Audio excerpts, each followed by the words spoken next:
seen chaîne TV12 Sébi moo leen ñëwaloon fii ci Touba quartier Daaru Tanzil ñu ànd seeg centre de formation AFPA mu ngi nekk ci wetu kër Samuel Sarr. salaamaaleykum maa ngi tudd Mor Lo maa ngi nekk ci mairie Touba. monsieur le maire sëñ Abdou Lahad Ka mi nga xam ne moom la Sëriñ Muntaxa mu baax mi yàlla na fi yàgg lool ci ànd ak weer tànn mu nekk jaraafu dëkk bi ñu ànd liggéey bi ànd ko lu yàgg nag mu jël ci yenn sañ-sañam dénk ma ko mooy lépp loo xam ne dafa jëm ci xëy ak wut liggéey ci biir mairie bi muy nekk mu tudd commission emploi looloo tax tey jii ma ñëw fii ci centre bu mag bi nga xam ne suñu mbokku taalibe mu tudd sëñ Touba Fall moo ko def fii ci Daaru Tanzil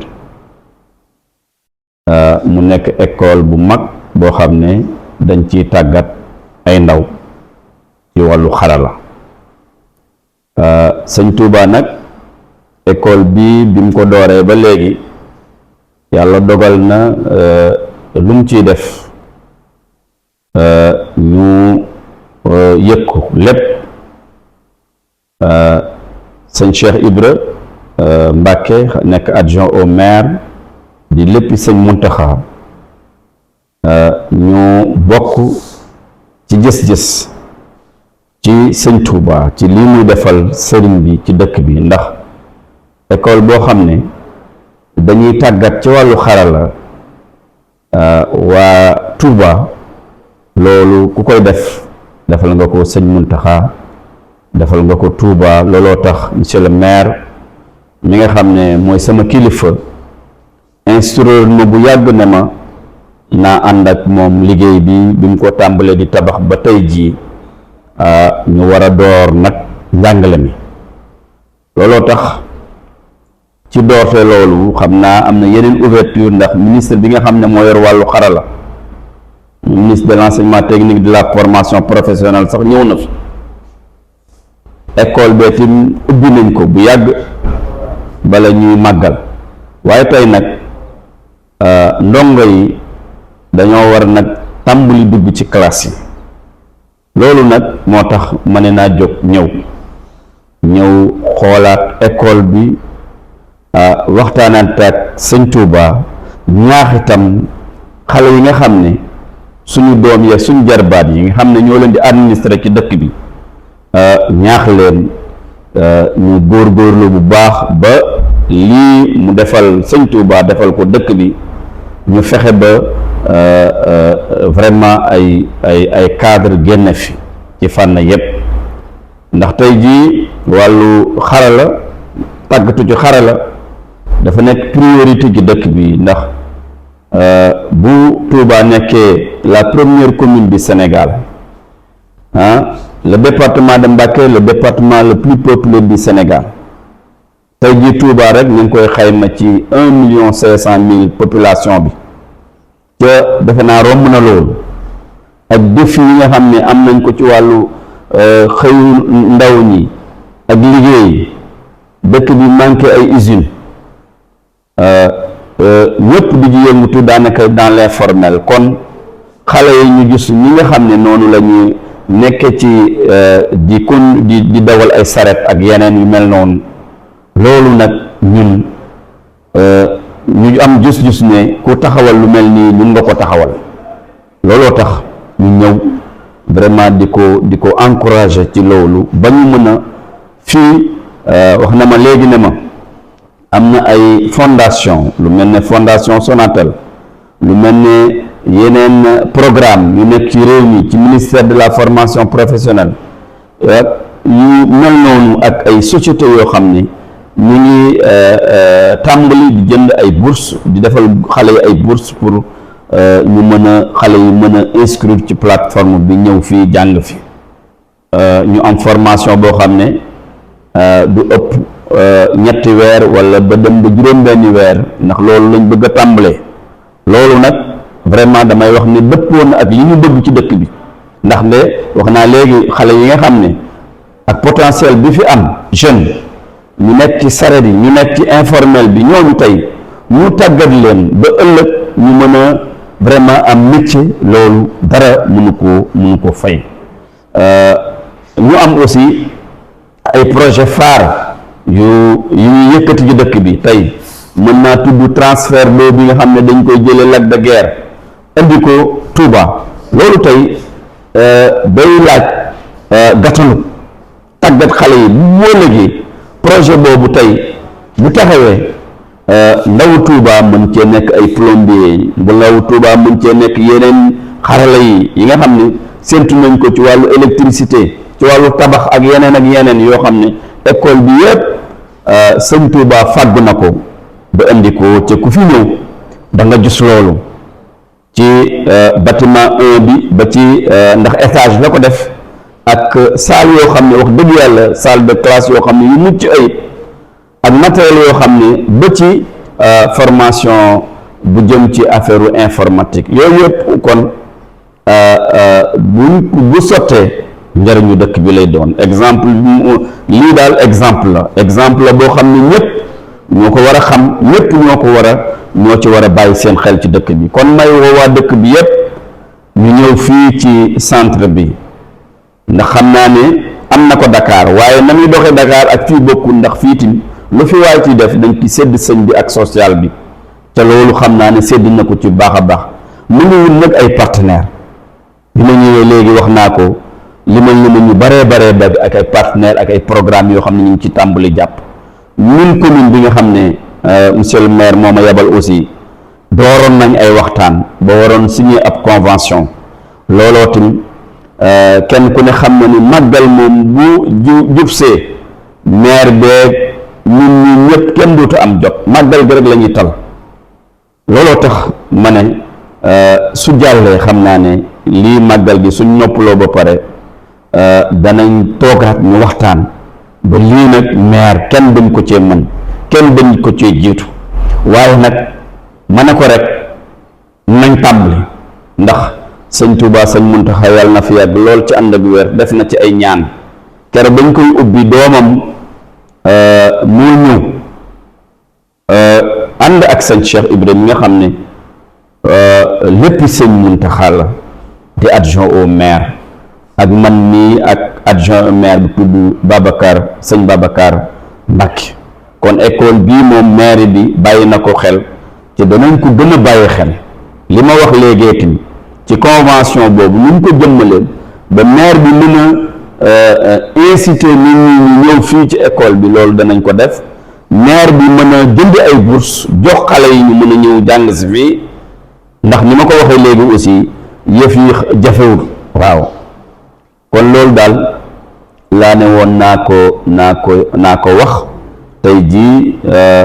bi ma maire yabalee ma sawar ci loolu nag ndax sëñ Touba lii mu def day lu rëy day exemple boo xam ne war nañ ko mën a wane ci réew mi yëpp ba sax président de la république premier ministre gouvernement bi yëpp réew mi yëpp yëpp ndax lii ku fi ñëw li mu fi def ci ay millions pour que rek doomu Touba ñu tàggat leen donc loolu defe naa recouper les visions réew mi recouper vision état bi may ñaan rek ñëpp jàppale ko ba fi mu bëgg a yóbbu école bi ñu yóbbu ko foofu ndax tey jii am na premier étage deuxième étage te gis naa ab benn terrain annexe boo xam ne wan na ma ko bu ñu jënd boo xam ne dans le futur mën na ci yokku école bi kon daal loolu laa doon wax di sant sëñ Touba sëñ Muntaxa yàlla na fi yàgg lool ci ànd ak wér di ñaan itam yàlla defal ñu jàmm ci dëkk bi monsieur le maire itam yàlla may ko wér ak kattan ñu yàgg ànd liggéey bi ba ni fi ñu ko bëgg àggale rek ci dëkk bi ñu àggale ko foofu. asalaamaaleykum wa rahmatullahi taala wa barakaatu. la bu baax parce que nit tàmbale na loo xam ne àggalewu projet bi ñu ngi ko door juróom benn at ci ginnaaw am ci yéene bu mag gannaaw ñu seetlu ni appliqué xawoon na tumuranke fii ci Touba mën naa wax sax ci Sénégal ñu tàmbali ko yàlla dimbali ñu ba ñu yegg si fii tey ànd ci ak suñuy partenaire mën naa ci lim ñenn rek muy fondation Port Autonome de Dakar muy Olam Agri Sénégal muy le projet Jambar muy la fédération des boulangers de Touba la fédération nationale des professionnels de l'habillement ak banqaas yëpp yu aju ci ministère de la formation professionnelle muy PF2E di ONFP di 3FPT et cetera waaw liñ ci jublu woon rek mooy jox ndaw yi formation parce que balaa ngaa wax xëy da ngay wax formation donc tey ñu bëgg tàmbali liggéey bi sur des formations de courte durée restauration ci la bokk énergie photovoltaïque ci la bokk boulangerie pâtisserie ci la bokk yeneen formation yi moom c'est des formations diplômantes comme génie civil ñoom laa dendal nii ñu am aussi une expérience bu ñu bëgg a jëmmal fii ci Touba muy un chantier école mooy terrain bi ñu doon visiter sànq mu mel ni gone yi ma feggool dinañ leen jàngal ñu wane lecture de plan dessiner plan d'abord lecture de plan implantation chantier ak lépp lu ci aju suñu noppee électriciens yi ñëw bu ñu noppee plombier yi ñëw bu ñu noppee tous les corps d'état yi nga xam ne dañ leen di soxla ci bâtiment ba ci décoration faux plafond ak yëpp am nañu yéene bi daal di ñëw bërëb boobu nag fa la ñuy bëgg a def les métiers industriels mooy lépp luy mécanique mécatronique menuiserie aluminium plomberie ak yi ci aju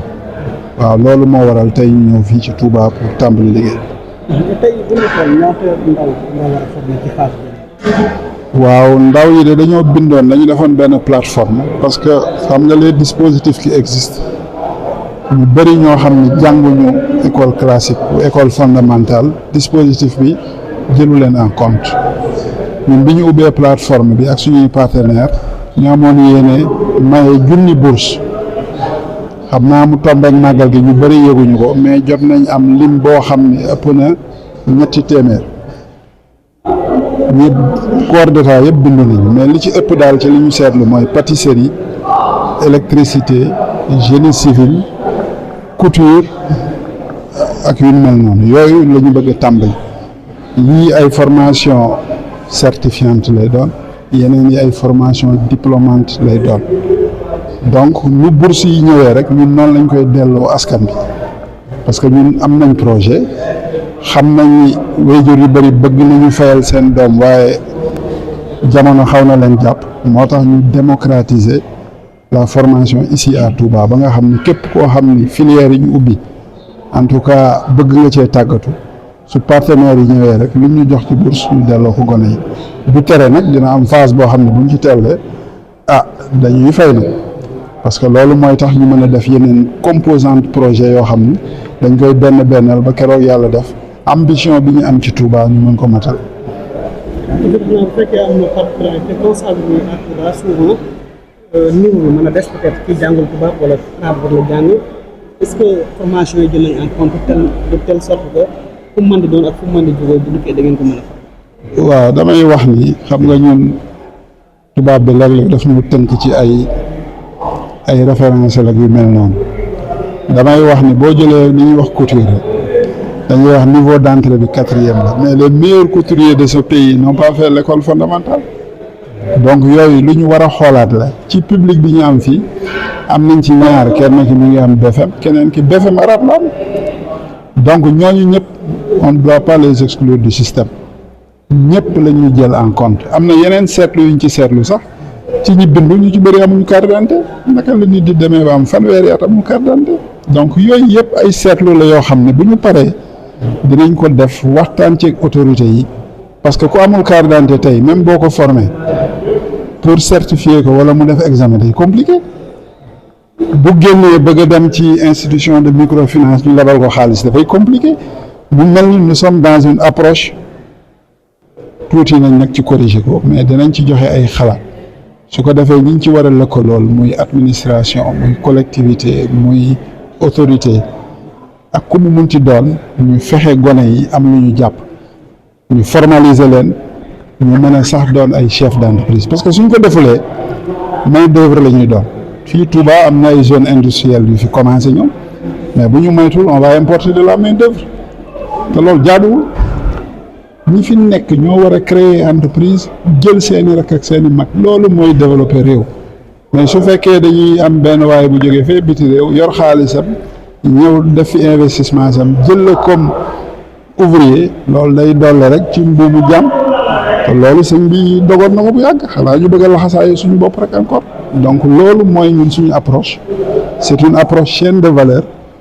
formation formalisation ba ci validation des acquis de l'expérience parce que même ñi nekk ci métier yi am na suñu xarañ lool mais amuñu benn lijaase samedi ba la di ñëw le 22 su ci yàlla àndee dinañ ànd ak ñi ñu war a àndal fii dinañ fi commencer fii mooy doon le centre pilote de validation des acquis de l'expérience muy tailleur muy électricien muy plombier képp koo xam ne xarañ nga ci sa liggéey te amoon lijaase dinañ indi la DEC muy banqaas bu bokk ci ministère de la formation ñu saytu la natt la jox la lijaasa te loolu day développer vraiment réew mi parce que kooku après dina mën a am accès au crédit mën a créer entreprise am mu am njëriñ lool ci dëkk bi. Merci beaucoup. Ce 15 août constitue une date symbole qui résulte d'une vision que nous avons eue plusieurs années derrière et qui était basée sur le constat qu'à Touba, on avait vraiment des problématiques d'emploi parce qu'il n'y avait pas beaucoup d'usines, il n'y avait pas beaucoup d'écoles de formation, il n'y avait pas l'équité territoriale en termes de centres de formation ou d'entreprises pouvant capter la demande. Je le rappelle, une étude récente l'a révélé, le taux de chômage dans les centres urbains est de 21%, 50% dans les centres, dans les zones rurales. Chaque année, 250 000 jeunes cherchent leur premier emploi. Nous ne devons pas rester inattentifs face à ces chiffres. Heureusement, nous l'avons compris très tôt parce que toute notre carrière, nous avons eu comme centre d'intérêt l'emploi des jeunes. Et aujourd'hui, c'est ça qui conforte la pertinence du projet. On finalise ce projet au moment où la demande devient de plus en plus très forte au niveau des jeunes. L'autre constat, c'est qu'à Touba, la pauvreté côtoie l'opulence. Les ménages sont lourdement éprouvés par le coût de la vie et beaucoup de parents ne peuvent pas financer l'étude de leurs enfants. Avec des partenaires, nous avons réfléchi pour développer un peu ce qu'on appelle la responsabilité sociale des entreprises, ou du moins la fédérer. Parce que ce qu'on constate à Touba, à chaque Magal, beaucoup d'entreprises viennent faire non pas de la RSE, mais du mécénat. Alors nous voulons aussi les évangéliser, faire un plaidoyer pour que ces entreprises qui font pour l'essentiel 50% de leur chiffre d'affaires pendant le Magal puissent quand même faire un retour à l'ascenseur, à l'envoyeur. Ça veut dire contribuer au développement de l'employabilité des jeunes et de l'autonomisation des femmes. C'est un peu la vision que nous avons pour cette ville et nous comptons sur tous les partenaires, sur l'État, pour nous aider en tout cas à donner plus de chances aux jeunes pour accéder à la formation et à l'emploi. Votre objectif c'est d'avoir mieux, mais actuellement vous avez combien? J'ai pas eu, en tout cas les dernières statistiques nous donnent à peu près 400 inscrits. Bon, on l'a fait à quelques jours du Magal, c'était peut-être pas le moment approprié. Jusqu'à présent, les gens continuent à s'inscrire, mais nous avons plus ou moins clôturé pour l'instant la liste pour lancer les premières formations, parce que nous ne pouvons pas donner ce que nous n'avons pas. Donc c'est des partenaires qui viennent, certains continuent à nous approcher, et au fur et à mesure, on va donner les bourses que ces partenaires vont mettre à notre disposition. Comme ça, et que à Touba, beaucoup de jeunes n'ont pas le niveau requis pour suivre certaines formations. Est-ce que l'école a pris en compte cette disposition? Toutes ces dispositions ont été prises parce que non seulement on va les former aux soft skills, à l'alphabétisation, donc nous allons mettre au développement personnel, parce que qui dit compétence dit savoir, savoir-faire, savoir-être. J'ai l'habitude de le dire, la compétence elle est combinatoire, c'est les trois. Il ne suffit pas de donner un savoir, il faut donner un savoir-faire et un savoir-être. C'est tout ça qui constitue un des invariants de la compétence. Donc nous allons œuvrer avec tous les partenaires, tout le corps professoral qui est là, à former un individu compétent. On fait souvent l'erreur de penser que seuls ceux qui ont fait l'école fondamentale peuvent suivre, mais la réalité montre que ceux qui ont fait l'école arabe ou coranique, ils ont beaucoup plus d'habileté et ils comprennent même plus vite que les autres. Ça m'amène à dire que est-ce que nous ne devons pas mettre à jour nos référentiels? Parce que je le dis, les plus grands tailleurs dans ce pays n'ont pas fait l'école fondamentale, l'école classique. Et aujourd'hui, voilà, c'est pour l'essentiel des milliardaires. D'où l'importance pour vous de faire ce qu'on appelle la validation des études. Voilà, exactement. Ceux qui ont appris sur le tas, on va aussi les formaliser, les certifier avec l'appui de la DEC, qui est un démembrement du ministère de la formation professionnelle, pour leur donner leur premier diplôme. Moi-même qui vous parle, je suis expert en VAE, formé au CNAM de Paris. Donc nous avons tous les atouts aujourd'hui pour formaliser tous ces Sénégalais qui ont appris sur le tas et qui jusqu'ici n'ont pas été certifiés. Man la Serigne Lamine Dia, ancien député maire de Biscuiterie à Dakar, mais léegi dama far dëkk ci Touba ak suma njaboot depuis suma retraite, donc il y a 5 ans 6 ans ci laa ñëw ñu ñibbi ci Touba ñëw pour en tout cas liggéeyal Serigne Touba, participer ci développement dëkk bi, li ma am tuuti ci expérience ak li ma xam ci àdduna ma jël ko mettre ko donc à la disposition du khalife général, à la disposition des autorités municipales mais donc et administratives, pour que ñu mën a en tout cas suqali dëkk bi, développer Touba, dimbali xale yi ñu am formation ngir ëllëg donc ñu mën a ñoom tamit jàpp ci développement dëkk bi. Parce que lii dafa doon école bi dafa doon lu Touba soxla, parce que Touba li ko manqué woon, Touba am na ay commerçant yu am yoo xam ne mën nañ jàpp ci développement dëkk bi. Touba am nañu ay kilifa diine, Touba am nañu lépp. Li manqué woon Touba mooy ñu am ay xale yoo xam ne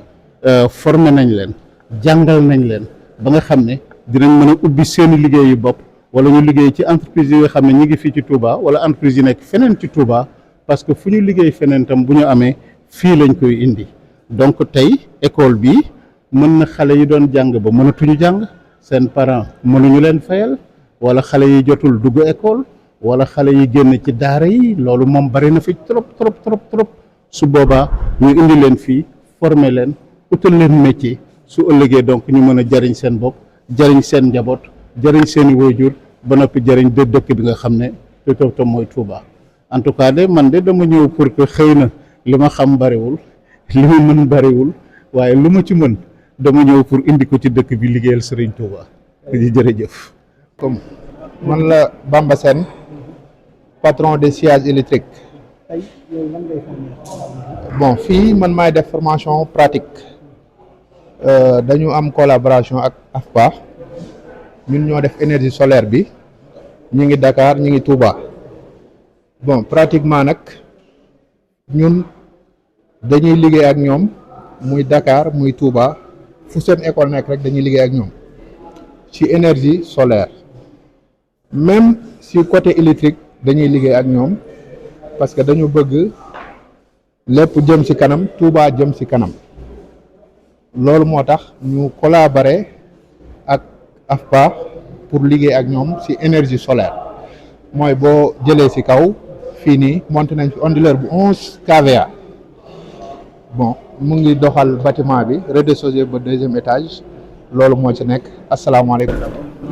Voilà, je m'appelle Serigne Cheikh Kassé, je suis le directeur du centre de formation professionnelle dénommé Africaine des formations professionnelles en alternance, communément appelé AFPA, antenne de Touba. Vous avez écouté le directeur, qu'est-ce que vous pouvez ajouter par rapport à ce qu'il a dit? Bon, peut-être par rapport à ce qu'a dit monsieur le directeur général, peut-être pour ajouter, c'est tout simplement préciser les différents métiers que nous développons au niveau de ce centre-là, qui est, comme je l'ai dit tout à l'heure, une antenne de la maison mère, qui se trouve à Dakar. Donc, contrairement au centre de Dakar, qui s'active dans les métiers de la pâtisserie, de la boulangerie, ici nous sommes dans les métiers industriels. Donc, nous formons dans les métiers de l'électricité, niveau CAP, dans les métiers de l'électricité bâtiment, dans l'installation de panneaux solaires photovoltaïques. Nous sommes dans le génie civil. Nous sommes aussi dans les métiers de la boulangerie, de la pâtisserie, de la cuisine, et donc dans la mécanique aussi, et mécatronique. Donc vraiment, nous développons beaucoup de métiers en fonction des besoins de la localité. Et donc pour cela, nous sommes à 2 niveaux de formation. Pour l'instant, on démarre avec les CPS qui demandent une formation de 6 mois maximum, avec comme niveau de recrutement, bon, il y a tous les niveaux, n'importe qui peut être recruté pour faire un CPS. Et à terme, donc, il y a un diplôme CPS qui est délivré. Donc nous avons aussi le CAP que nous recrutons à partir du niveau de 4e collège. Là aussi, vraiment, bon, nous avons l'autorisation du ministère sur quelques métiers. Et là, donc, c'est une formation de 3 ans. Voilà, sur 3 ans, sanctionné par un diplôme appelé CAP. Nous avons l'autorisation aussi de former dans le BT et le BTS en génie civil. Et c'est la raison pour laquelle vous voyez ces étudiants qui sont avec nous. Donc même d'ailleurs, c'est le seul diplôme BT que nous avons l'autorisation de former, et le BTS. Et pour les autres, pour l'instant, pour un démarrage, nous sommes dans le CPS et dans le CAP. Et avec les besoins qui seront manifestés par les populations, c'est sûr que nous allons monter vers le BEP, le BT et le BTS, donc pour les autres métiers que nous avons. Voilà. Voilà, maa ngi nuyu ñëpp di sant ñëpp, man maa ngi tudd Serigne Cheikh Kassé, man maay directeur centre de formation bi ñuy wax africaine des formations professionnelles en alternance, ñu gën ko xam ci AFPA te mu nekk Touba. Donc moom ñu dépendre ci benn école bu mag bu nekk Dakar, ñu ngi tudd aussi AFPA, ci moom lu dépendre. Léegi nag fii école boo xam ne nii dañ fiy jàngale les métiers industriels, lu ci mel ne électricité, plomberie, éclairage, installation des panneaux photovoltaïques solaires, ak yeneen métiers yu mel ni boulangerie, pâtisserie, cuisine, yëpp dafa nekk métier am ñoo ngi fi jàngal. Ak yeneen métiers am ne aussi ce sera en fonction ci besoins locaux yi. Donc ce qui veut dire que donc mën nañoo développer yeneen filières. Ensuite dañuy s'activer aussi dans la formation continue avec les partenaires. Voilà, ñu am na formation yu ñu mën def avec les partenaires. Et même boo xoolee sax formation yi ñuy démarrer nii, ce sont nos partenaires, ñoom ñoo ñu ko baaxee. ñoom may bourse comme ça ñu mën a jël recruter ñi pour démarrer les activités. Et là je pense que occasion là aussi pour remercier tous nos partenaires, que ce soit la Fondation du Port, que ce soit le projet Jambar, que ce soit Olam Agri, que ce soit bon, peut-être il y a beaucoup de partenaires qui nous accompagnent. Voilà, je pense que ay leer ñu bëggoon a indi la rek. Ouais. Et aussi, sans oublier aussi la mairie de Touba et le ministère de la formation professionnelle à travers le 3PT, le ONFP, le PFDZ, etc., etc. Vraiment, on a beaucoup de partenaires qui nous accompagnent.